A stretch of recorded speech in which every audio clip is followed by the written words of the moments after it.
¿Qué pasa, autóctono? Mirad, la taza de la labor no quiere miseria. El pucherino. Este no puede faltar en vuestra casa para brindar vino. O pedirlo, ahora os pongo el enlace para que lo veáis.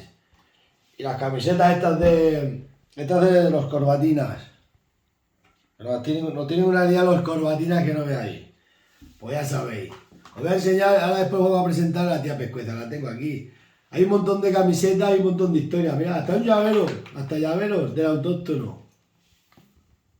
Si los queréis pillar.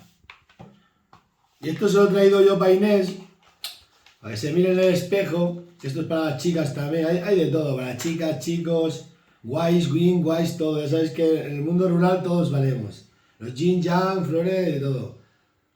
Esta es con las frases con frases mías. Tremadura, la dura. Es un espejo para que Inés se vea a las chicas guapas. Y diga, oh, qué guapa soy. Y qué tipo tengo. Y de estas pues hay de muchas maneras, ya las veréis, ya veis la página web como son. Las tazas que tenemos.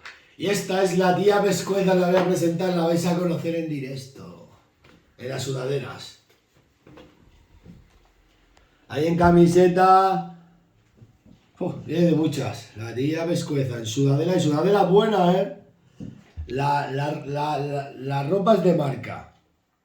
Y luego tiene la marca del autóctono. JM. El autóctono. Así que si queréis, ahora os ponemos ahí el like y veis todas las camisetas que hay y todo lo que hay. De la labor no quiere miseria, esto es una ruina. Y todas las historias estas nuestras de los autóctonos para aquí. Y si queréis un llavero, es que este se lo he traído yo para regalárselo a Inés también, con la foto mía. Y de Viriato. Han sido regalos que he traído a mi hija hoy que he venido a ver la presencia.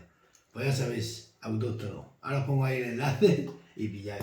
Yo voy a echar un pucherino de vino de la labor no quiere miseria. Porque la miseria es mala y la miseria te lleva a la ruina. Venga, por vosotros autóctonos nos vemos.